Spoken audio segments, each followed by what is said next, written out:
Bismillahirrahmanirrahim. Assalamualaikum warahmatullahi wabarakatuh.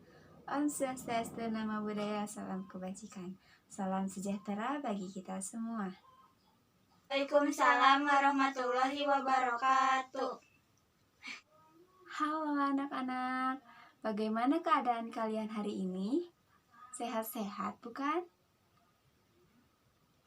Alhamdulillah sehat, Bu.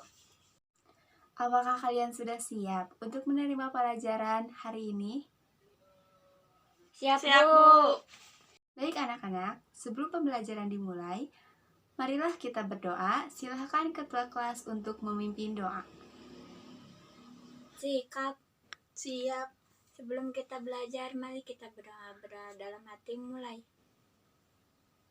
Selesai. Baik anak-anak sekalian, sekarang kita absen dulu. Andini Damayanti, Hadir, Bu. Kila Nurmalayanti. Hadir, Bu. Baik anak-anak, sebelum pembelajaran dimulai, Ibu ingin kalian dalam keadaan nyaman dalam belajar agar kalian fokus dalam pelajaran. Untuk itu, silahkan jika kalian ingin permisi dari sekarang, buang air kecil lah atau apa dan sebagainya, silahkan kalian diberi waktu oleh Ibu untuk keluar. Kalaupun tidak ada, silahkan kalian buat tempat duduk kalian dengan senyaman mungkin, karena Ibu tidak ingin di tengah pembelajaran kalian ada yang ribut, ada yang mengganggu. Permisi, itulah Ibu tidak ingin seperti itu. Baik, kita mulai pembelajaran kali ini ya. Baik anak-anak, sebelum pembelajaran dimulai, Ibu akan memberikan sedikit gambaran mengenai apa sih pembelajaran yang akan kita pelajari dalam pelajaran kali ini, atau gambarannya seperti apa sih yang akan kita pelajari gitu. Sebelumnya Ibu akan menjelaskan atau menggambarkan mengenai rencana pelaksanaan pembelajaran atau yang disebut dengan RPP. Yang pertama itu yaitu mengenai tujuan pembelajaran hari ini itu untuk apa sih? Karena segala sesuatu itu perlu tujuannya. Tujuan apa sih yang harus kita capai gitu? Yang harus kita ketahui pada pembelajaran kali ini. Yang pertama itu ada pengertian peta. Apa sih yang dimaksud dengan peta? Peta menurut para ahli itu apa sih? Gitu. Lalu yang kedua menyebutkan komponen-komponen peta. Maksudnya itu komponen-komponen apa aja sih yang ada dalam peta. Nah, lalu mengetahui letak astronomis dan geografis wilayah Indonesia. Tentunya kalau misalkan bicara tentang letak astronomis dan geografis, kita harus melihat dulu dong bagaimana peta Indonesianya. Lalu kita amati di mana sih letak astronomisnya, di mana sih letak geografisnya. Kita sebagai negara Indonesia, kita sebagai warga negara Indonesia yang memang baik, perlu sekiranya tahu dong seperti apa sih letak Indonesia itu. Lalu mengetahui pengaruh dari letak apa, letak yang tadi, letak dari letak astronomis dan geografis, pengaruhnya terhadap Indonesia itu apa sih gitu. Lalu yang selanjutnya kita ada kompetisi inti atau disebut dengan KI. Ibu mengambil dari KI 3. KI 3 itu yaitu memahami pengetahuan berdasar rasa ingin tahu tentang ilmu pengetahuan terkait fenomena. Fenomena apa? Yaitu fenomena yang tadi tentang luas dan letak wilayah Indonesia. Lalu yang selanjutnya ada KI 4. KI 4 itu mencoba mengolah, menyaji dalam ranah konkret, yaitu menggunakan, mengurai, merangkai, memodifikasi, dan membuat. Dan ranah abstrak, apa sih? Yaitu menulis, membaca, menghitung, menggambar, dan mengarang. Sesuai dengan yang dipelajari. Sesuai dengan pelajari, apa yang sih yang akan dipelajari? Yaitu tentang letak dan luas wilayah Indonesia. Lalu ada KD. KD itu bukan Krisdayanti ya, tapi KD itu adalah kompetisi dasar. Apa sih kompetisi dasarnya? Berdasarkan dari KI, pada KI 3 KD-nya yaitu memahami konsep ruang dan interaksi di Indonesia serta pengaruhnya terhadap manusia. Lalu KD yang selanjutnya yaitu pada KI 4 yaitu menjelaskan konsep ruang dan interaksi antar ruang di Indonesia serta mempengaruhinya terhadap kehidupan Indonesia tentunya. Lalu sekarang indikator. Indikator itu adalah hal-hal yang akan kita capai pada pembelajaran kali ini. Yang pertama, menjelaskan pengertian dari peta. Indikator ini merujuk kepada tujuan tadi. Menjelaskan pengertian dari peta, menyebutkan komponen-komponen peta, menyebutkan letak astronomis dan geografis Indonesia. Nah, ini diambil dari KI indikator pada KD pada KI 3. Lalu menemukan adanya pengaruh apa? Pengaruh dari letak astronomis dan geografis Indonesia. Ini diambil pada KD pada KI 4. Lalu yang selanjutnya kita pada ke deskripsi. Deskripsi itu adalah poin-poin yang akan kita pelajari. Yang pertama, pengertian peta, komponen peta, letak astronomis dan geografis Indonesia, luas Indonesia, lalu pengaruh letak astronomis dan geografis terhadap Indonesia. Lalu ada pendekatan. Pendekatan itu apa sih? Pendekatan itu adalah suatu hal supaya kita punya gambaran terhadap bagaimana sih metode apa yang akan kita bawa gitu, yang akan kita lakukan dalam pembelajaran kali ini gitu. Ibu mengambil pada metode pendekatan saintifik. Apa sih pendekatan saintifik itu? Yaitu proses pembelajaran yang dirancang agar kalian secara aktif mengkonstruksi. Yang pertama itu mengamati. Nanti kalian akan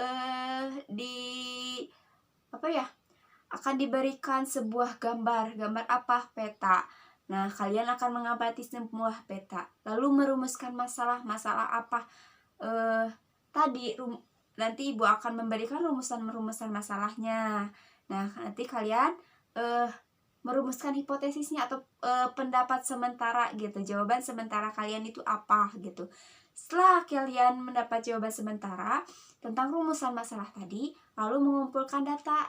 Kalian mencari referensi-referensi, entah dari internet, entah dari buku, tentang rumusan masalah tadi. Lalu menganalisis, apakah benar informasi ini sesuai dengan gambar dari ini. Lalu menarik kesimpulan. Nah, nanti kalian yang simpulkan. Nah, setelah kalian simpulkan, nanti ibu yang simpulkan dan mengomunikasikan bahwa ini seperti ini loh rumusan-rumusannya ini. Nanti ibu yang menjelaskan. Lalu pendekatan selanjutnya ibu mengambil inquiry. Inquiry itu adalah memberikan kesempatan kepada kalian untuk belajar melalui penyelidikan terhadap suatu permasalahan. Tadi kan ibu memberikan sebuah gambar, memberikan sebuah rumusan masalah. Nah, tugas kalian yaitu memecahkan dalam rumusan masalah itu. Jadi ibu memberikan kesempatan pada kalian untuk berpikir gitu. Lalu metode apa sih yang akan ibu jelaskan, yang akan ibu pakai? Yang pertama itu metode ceramah. Ini ibu menggunakan metode ceramah. Tujuannya untuk apa? Untuk pengantar dalam sebuah pembelajaran. Karena kalau tidak ada metode ceramah seperti ini, kalian akan bingung. Apa sih kok langsung diberikan sebuah gambar lalu kalian suruh mengamati? Itu tidak tentunya ya, kalian akan kebingungan. Lalu ada diskusinya mengenai apa? Mengenai gambar yang akan ibu berikan nanti. Lalu tanya jawab mengenai apa? Mengenai rumusan masalah tadi. Lalu kesimpulan, nanti kalian simpulkan, nanti ibu yang simpulkan keseluruhannya. Nah, yang selanjutnya di sini ibu akan mengambil teori behavioristik. Behavioristik adalah stimulus ada respon. Ada stimulus ada respon, di mana ibu akan menjelaskan sedikit dulu mengenai materi, lalu nanti ibu juga akan konstruktivistik. Nanti ini berdasarkan kurikulum 2013. Jadi kalian mencari informasi, mencari jawaban terhadap rumusan-rumusan masalah tadi. Lalu yang selanjutnya ada media apa sih yang akan ibu pakai? Yang pertama yaitu adalah ini adalah sebuah media. Ini adalah media itu bisa whiteboard, bisa infocus, bisa lain sebagainya, karena memang itu menyesuaikan terhadap kondisi ya, terhadap keadaan. Mungkin itu RPP yang akan atau rencana pembelajaran kita hari ini. Sebelum ibu memulai untuk kegiatan inti atau belajarnya.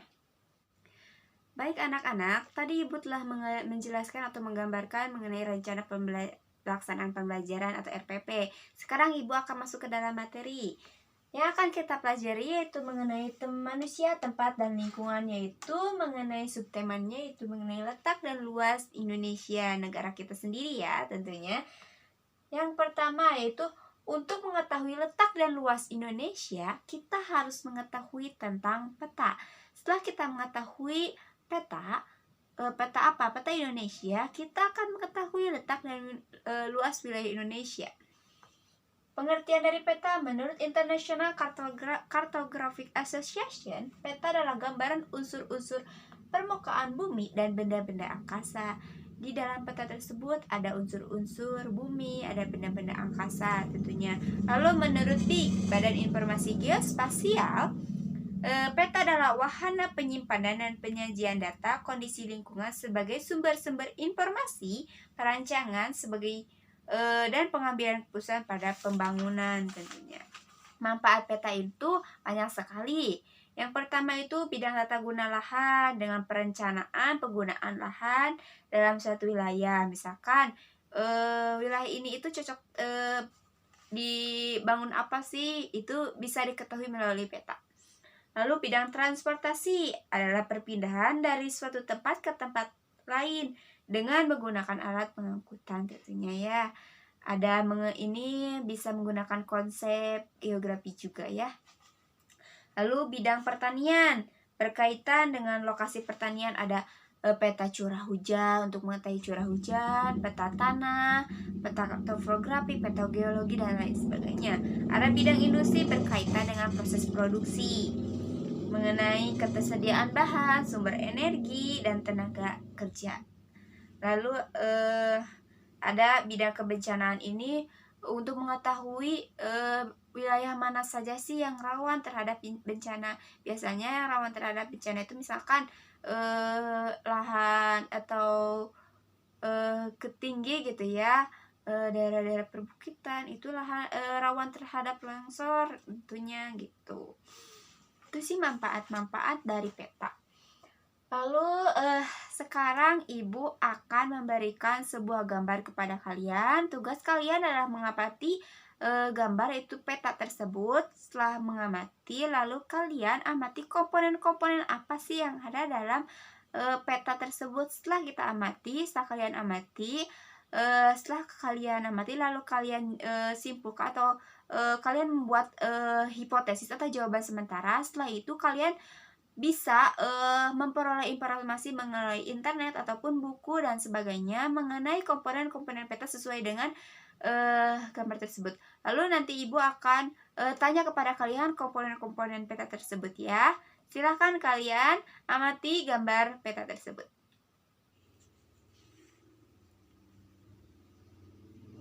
Nah, sekarang kalian sudah mengamati ya peta tersebut. Nah, sekarang siapa yang akan mempresentasikan atau menyebutkan komponen-komponen apa saja sih yang ada dalam peta? Silahkan. Saya Bu. Komponen peta adalah judul peta, legenda, inset. Udah. Koordinat, sumber peta, elevasi. Baik, terima kasih anak-anak sekalian. Kalian itu sangat antusias ya terhadap pembelajarannya. Kalian telah menyebutkan, kalian telah berani mengamati, kalian telah berani mendiskusikan, kalian telah bisa mempresentasikan terhadap komponen-komponen apa saja yang ada dalam peta ya. Sekarang Ibu akan menyimpulkan dari materi sekarang. Baik anak-anakku sekalian, terima kasih telah mengamati. Sekarang giliran Ibu untuk menyimpulkan keseluruhan isi materi ya. Yang pertama itu mengenai pengertian peta tadi sudah. Lalu komponen peta yang akan Ibu jelaskan. Komponen peta itu ada judul peta. Judul peta itu apa sih? Judul peta itu harus mencerminkan isi peta. Kalau misalkan peta Indonesia, maka judulnya adalah peta Indonesia. Kalau misalkan peta dunia, di atasnya harus ditulis peta dunia. Kalau misalkan peta Jawa Barat, peta Jawa Barat. Jangan sampai kalau isinya peta Indonesia, di atasnya peta Jawa Barat. Tidak seperti itu ya. Itu harus sesuai dengan isinya. Lalu legenda. Legenda itu menjelaskan seluruh bagian dalam isi peta secara lengkap. Legenda itu mengenai keterangan-keterangan, misalkan di bawahnya ada simbol-simbol apa dalam peta, dijelaskan dalam legenda itu. Ada inset. Inset adalah peta yang diperbesar dari bagian bumi yang dipetakan. Itu inset. Misalkan inset itu sekali lagi peta yang diperbesar dari bagian bumi yang dipetakan. Misalkan di sini peta dunia, di sini di sini peta dunia ya. Ada peta dunia, terus ada peta Indonesia. Nah, di dalam peta dunia itu ada Indonesia, itu diperbesar lagi. Nah, itu inset. Lalu ada koordinat, ditentukan menggunakan sistem sumber berupa garis bujur dan garis lintang. Jadi kita akan mengetahui mengenai letak astronomis itu. Lalu ada sumber peta, pemberian identitas pada peta. Misalkan di bawahnya ada HTTP apa, www apa, sumbernya apa, itu adalah identitas dari peta. Lalu elevasi merupakan ketinggian sebuah titik di permukaan bumi dari permukaan laut. Ini menjelaskan mengenai permukaan bumi itu, permukaan bumi dan perbandingan permukaan bumi dan permukaan laut. Lalu ada skala. Skala adalah perbandingan jarak pada peta dan jarak sesungguhnya di lapangan. Nah, rumusnya itu jarak pada peta dibagi jarak sebenarnya, itu akan mengetahui skala. Misalkan 1 berbanding berapa, 1 berbanding berapa, itu skala. Lalu proyeksi peta. Proyeksi peta itu metode untuk mengubah permukaan lengkung menjadi referentasi di bagian data. Itu peta. Karena misalkan gini, kita misalkan bumi itu bulat. Nah, sedangkan kalau kita dipetakan harus datar. Itu proyeksi peta. Lalu Ibu akan menjelaskan mengenai letak astronomis. Letak astronomis itu apa sih? Letak astronomis itu adalah sebuah letak yang menjelaskan mengenai garis bujur dan garis lintangnya. Apa sih garis lintang? Garis lintang itu adalah khayal yang melintang, yang melingkari bumi, membagi 2 bagian, yaitu bumi utara dan bumi selatan. Sedangkan garis bujur itu adalah garis yang menghubungkan kutub utara dan selatan, membagi 2 bagian, bumi barat dan timur. Kalian harus bisa membedakan ya, garis lintang itu yang mana, garis bujur itu ya. Garis lintang itu yang melintang. Kalau garis bujur itu, ini garis bujur ya. Itu kalian harus tahu itu. Nah, berapa sih garis letak astronomis Indonesia? Asal letak astronomis Indonesia itu terletak di 6 derajat lintang utara sampai 11 derajat lintang selatan dan 95 derajat bujur timur dan 141 derajat bujur timur. Itu letak astronomis Indonesia. Nah, letak astronomis Indonesia ini akan mempengaruhi berdasarkan letak astronomis Indonesia berpengaruh terhadap pembagian waktu. Ada Wita dan Wib. Waktu Indonesia bagian barat itu apa saja? Ada Sumatera, Jawa, Kalbar, Kalteng. Lalu ada Wita, Kaltim, Kalsel, Bali, NT, Nusa Tenggara, Sulawesi. Ada Wit itu apa? Ada Maluku dan Papua. Nah, untuk perbedaan waktu di sini bedanya 1 jam. Wib itu lebih cepat dibanding Wita. Jadi ketika jam 7 pagi di WIB berarti jam 8 pagi di WITA dan jam 9 pagi di WIT gitu. Ya. Ini beda 1 jam, ini dan ini beda 2 jam. Itu beda 1 jam, 1 jam, 1 jam. Kalian itu harus paham mengenai hal itu. Lalu tentang geografis. Apa sih geografis itu? Ada yang berhubungan tentang letak dan bentuk. Ini berhubungan dengan fisik ya. Atau letak suatu daerah dilihat dari kenyataannya di bumi atau posisi suatu daerah pada pola bumi. Berdasarkan letak pengaruh geografis Indonesia itu ada letak geografis Indonesia itu ada Indonesia itu sangat strategis karena ada di antara 2 benua dan 2 samudra, yaitu benua Asia dan Australia, dan diapit oleh 2 samudra. Samudra apa aja? Samudra Hindia dan Pasifik. Untuk itulah Indonesia itu sangat strategis wilayahnya. Jalur perdagangan, jalur transportasi itu melewati Indonesia. Lalu pengaruhnya ada pengaruh letak geografis Indonesia terhadap Indonesia sendiri apa yang menyebabkan Indonesia mempunyai 2 musim. Yang pertama itu hujan dan kemarau, itu setiap 6 bulan sekali itu berubah karena memang posisi laut itu anginnya itu nanti berubah setiap 6 bulan sekali. Lalu tentang luas wilayah Indonesia itu ada 1905 juta kilometer. Nah, mengenai luas Indonesia itu disebut sebagai negara kepulauan, negara maritim, di mana antara daratan dan lautan itu sangatlah berbeda. Laut Indonesia lebih besar, laut Indonesia lebih luas dibandingkan daratan Indonesia. Jadi kalau misalkan dilihat di peta sendiri itu sangat mix ya, karena laut Indonesia sangat luas sekali lautnya gitu ya, sehingga Indonesia itu disebut sebagai negara maritim gitu. Mungkin itu yang Ibu sampaikan kepada kalian. Apakah kalian paham mengenai apa yang disebutkan atau apa yang dijabarkan oleh Ibu? Kalau tidak ada yang pertanyaan, apa kalian paham atau tidak? Paham, Bu. Mungkin kalau misalkan tidak ada pertanyaan, mungkin cukupkan sekian pembelajaran kita hari ini. Terima kasih untuk hari ini, untuk partisipasi kaliannya.